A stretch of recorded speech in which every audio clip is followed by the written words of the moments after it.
ಎಲ್ಲದರುಗಳು ಕೂಡ ಇಲ್ಲಿ ನಾವು ನೋಡ್ತಾ ಇದ್ದೇವೆ. ಸೊ ಕರ್ನಾಟಕ ರಾಜ್ಯದ ಲಕ್ಷಾಂತರ ಸರ್ಕಾರಿ ನಿವೃತ್ತ ನೌಕರರ ಬಹುದಿನಗಳ ಬೇಡಿಕೆ ಆಗಿರುವಂತಹ 10% ಹೆಚ್ಚುವರಿ ಪಿಂಚಣಿ ಮತ್ತು 7ನೇ ವೇತನ ಆಯೋಗದ ಪೂರ್ಣ ಪ್ರಮಾಣದ ಅನುಷ್ಠಾನದ ಕುರಿತು ಇಲ್ಲಿ ಇಂಪಾರ್ಟೆಂಟ್ ಆಗಿರುವಂತಹ ಒಂದು ಡಿಸ್ಕಷನ್ ನ, ಒಂದು ಇಂಪಾರ್ಟೆಂಟ್ ಆಗಿರುವಂತಹ ವಿಡಿಯೋನ ಇವತ್ತು ನಾವು ನೋಡ್ತಾ ಇದ್ದೇವೆ. ಕರ್ನಾಟಕದ ನಿವೃತ್ತ ಸರ್ಕಾರಿ ನೌಕರರು 10% ಪಿಂಚಣಿ ಹೆಚ್ಚಳ, ಭರವಸೆ ಮತ್ತು ವಾಸ್ತವದ ನಡುವೆ ಒಂದು ವಿಶ್ಲೇಷಣೆಯನ್ನ ಇವತ್ತಿನ ಒಂದು ವಿಡಿಯೋದಲ್ಲಿ ನಾವು ನೋಡೋಣ.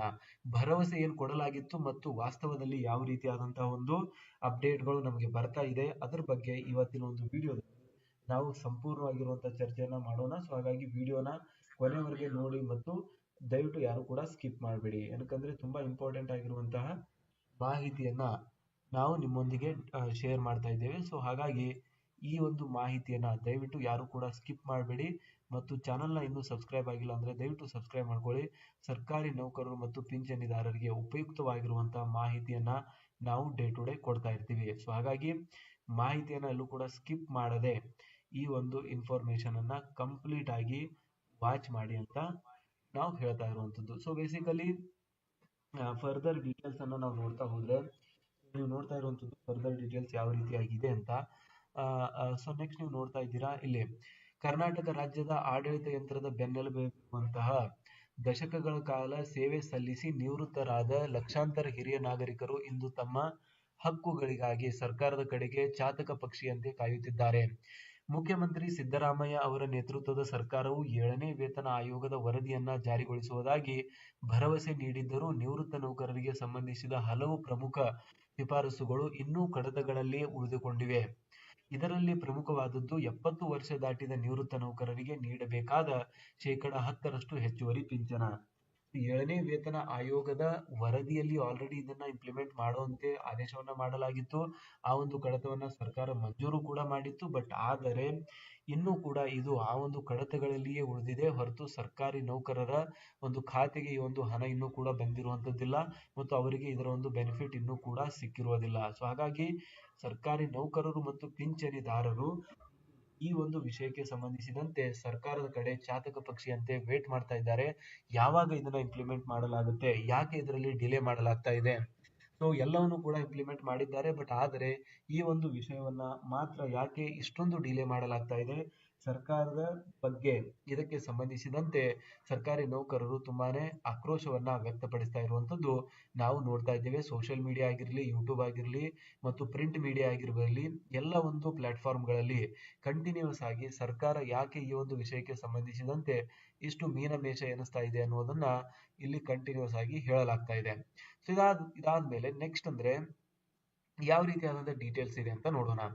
7ನೇ ವೇತನ ಆಯೋಗದ ಭರವಸೆ ಮತ್ತು 10% ಪಿಂಚಣಿ ಹೆಚ್ಚಳದ ಹಿನ್ನೆಲೆ, ಯಾವ ರೀತಿಯಾದಂತಹ ಭರವಸೆಯನ್ನ ನೀಡಲಾಗಿತ್ತು, ಅದರ ಒಂದು ಹಿನ್ನೆಲೆ ಏನು ಅಂತ ನಾವು ನೋಡೋದಾದ್ರೆ, ಮಾಜಿ ಮುಖ್ಯ ಕಾರ್ಯದರ್ಶಿ ಸುಧಾಕರ್ ರಾವ್ ನೇತೃತ್ವದ 7ನೇ ರಾಜ್ಯ ವೇತನ ಆಯೋಗವು ತನ್ನ ವರದಿಯಲ್ಲಿ ನಿವೃತ್ತ ನೌಕರರ ಹಿತದೃಷ್ಟಿಯಿಂದ ಹಲವಾರು ಮಹತ್ವದ ಶಿಫಾರಸುಗಳನ್ನ ಮಾಡಿತ್ತು.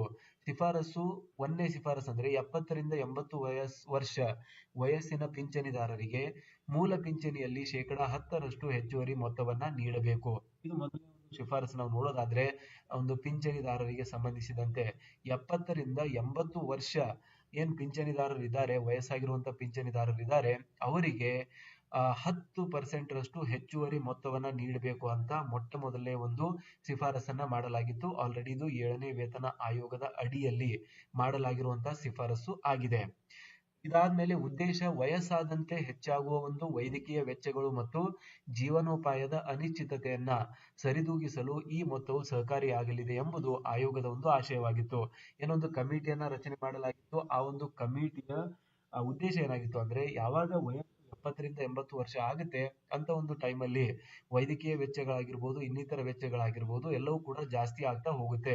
ಸೊ ಆ ಎಲ್ಲಾ ಒಂದು ವಿಷಯಗಳನ್ನ ಸರಿದೂಗಿಸುವುದಕ್ಕಾಗಿ, ಆ ಒಂದು ವೆಚ್ಚಗಳನ್ನ ಸರಿದೂಗಿಸುವುದಕ್ಕಾಗಿ ಸರ್ಕಾರಿ ನೌಕರರಿಗೆ ಎಸ್ಪೆಷಲಿ ಪಿಂಚಣಿದಾರರಿಗೆ ಯಾರು 70 ರಿಂದ 80 ವರ್ಷ ವಯಸ್ಸನ್ನ ಹೊಂದಿರ್ತಾರೆ ಅಂತವರಿಗೆ ಹೆಚ್ಚಿನ ಒಂದು ಪಿಂಚಣಿಯನ್ನ 10% ಹೆಚ್ಚಿನ ಒಂದು ಪಿಂಚಣಿಯನ್ನ ನೀಡಬೇಕು ಅಂತ ಇಲ್ಲಿ ಸರ್ಕಾರಿ ನೌಕರರ ಒಂದು ಏಳನೇ ವೇತನ ಆಯೋಗದ ಅಪ್ಡೇಟ್ ಅಲ್ಲಿ ನೀಡಲಾಗಿತ್ತು. ಸೊ ಆ ಒಂದು ವರದಿಯಲ್ಲಿ ನೀವು ನೋಡಬಹುದು, ಇನ್ನೂ ಕೂಡ ವರದಿಯ ಒಂದು ಪುಸ್ತಕ ಅವೈಲೇಬಲ್ ಇದೆ.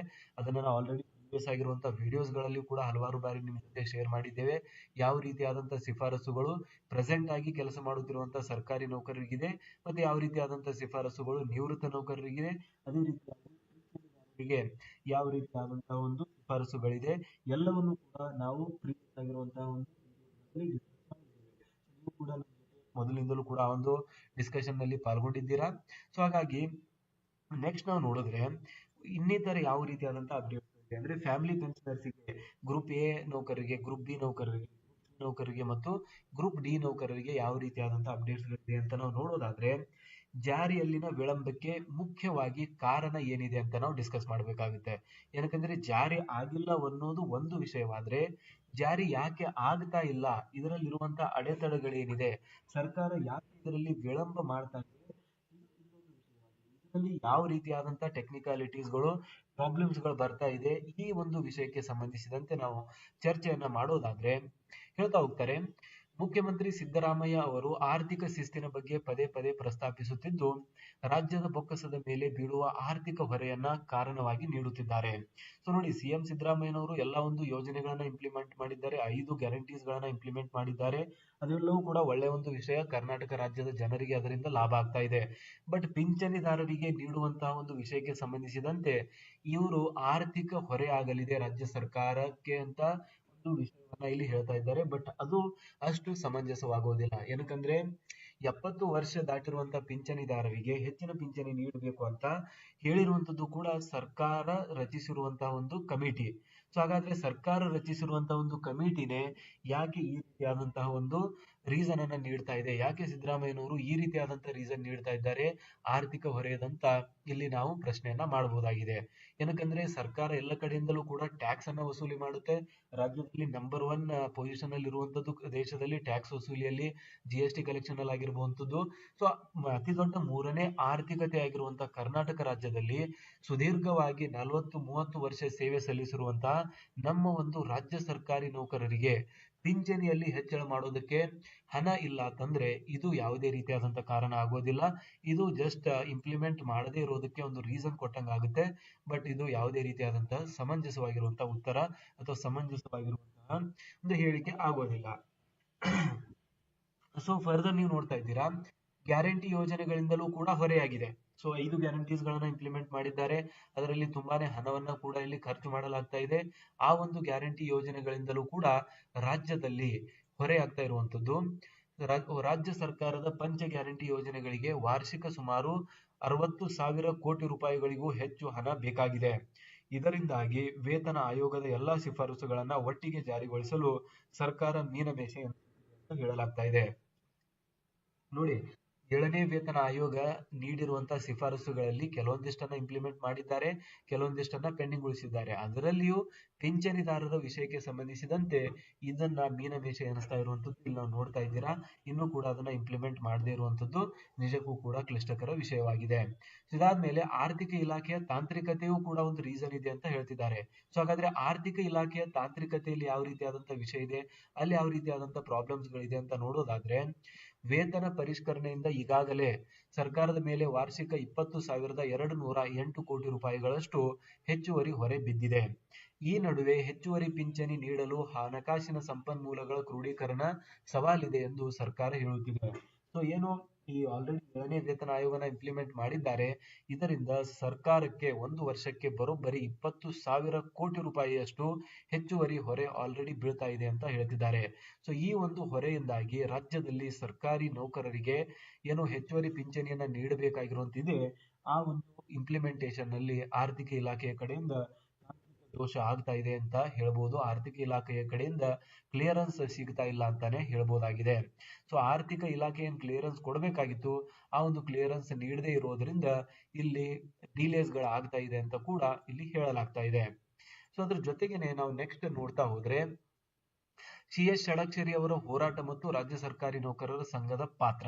ಸೊ ಬೇಸಿಕಲಿ ನಮ್ಗೆಲ್ಲರೂ ಕೂಡ ಗೊತ್ತು, CS ಷಡಕ್ಷರಿ ಅವರು ಯಾವಾಗಿಂದ ಕರ್ನಾಟಕ ರಾಜ್ಯ ಸರ್ಕಾರಿ ನೌಕರರ ಸಂಘದ ಅಧ್ಯಕ್ಷರಾಗಿ ಪದಾಧಿಕಾರಿಯಾಗಿ ಒಂದು ತಮ್ಮ ಹುದ್ದೆಯನ್ನು ಅಲಂಕರಿಸಿದ್ದಾರೆ. ಆವಾಗಿನಿಂದ 7ನೇ ವೇತನ ಆಯೋಗ ಆಗಿರ್ಬೋದು, ಡಿಎ ಹೈಕ್ಗಳಾಗಿರ್ಬೋದು ಅಂಡ್ ಹೆಣ್ಮಕ್ಳಿಗೆ ಅಂದ್ರೆ ಫಿಮೇಲ್ ವರ್ಕರ್ಸ್ಗೆ ಒಂದು ರಜೆಗಳಾಗಿರ್ಬೋದು, ಮೆಟರ್ನಿಟಿ ಲೀವ್ಸ್ಗಳಾಗಿರ್ಬೋದು, ಪ್ಯಾಟರ್ನಿಟಿ ಲೀವ್ಸ್ಗಳಾಗಿರ್ಬೋದು, ಕೇಂದ್ರ ಸರ್ಕಾರಕ್ಕೆ ಸರಿ ಸಮಾನವಾಗಿರುವಂತಹ ವೇತನ ಆಗಿರ್ಬೋದು, ಇಎಲ್ ಎನ್ಕ್ಯಾಶ್ಮೆಂಟ್ ಆಗಿರ್ಬೋದು. ಸೊ ಈ ರೀತಿಯಾದಂತಹ ಹಲವಾರು ಯೋಜನೆಗಳನ್ನ ಇಂಪ್ಲಿಮೆಂಟ್ ಮಾಡಿಸ್ತಾನೆ ಬಂದಿದ್ದಾರೆ. ಸಿಎಂ ಬೊಮ್ಮಾಯಿ ಅವರಾಗಿದ್ದರೂ ಕೂಡ ಅವ್ರ ಜೊತೆ ಕ್ಲೋಸ್ ಆಗಿ ವರ್ಕ್ ಮಾಡಿ 7ನೇ ವೇತನ ಆಯೋಗದ ಒಂದು ಸಂಘಟನೆಯನ್ನ ಮಾಡಿದ್ರು. ಅದಾದ್ಮೇಲೆ ಸಿಎಂ ಸಿದ್ದರಾಮಯ್ಯನವರು ಬರ್ತಾರೆ. ಅಲ್ಲಿಯೂ ಕೂಡ ಅರಮನೆ ಮೈದಾನದಲ್ಲಿ ಒಂದು ಬೃಹತ್ ಆಗಿರುವಂತಹ ಸಮಾವೇಶವನ್ನ ಮಾಡ್ತಾರೆ. 3 ಲಕ್ಷ ಸರ್ಕಾರಿ ನೌಕರರು ಬೃಹತ್ ಸಮಾವೇಶವನ್ನ ಮಾಡಿ ಸರ್ಕಾರಕ್ಕೆ ಒಂದು ಎಚ್ಚರಿಕೆಯ ಗಂಟೆಯನ್ನ ನೀಡ್ತಾರೆ.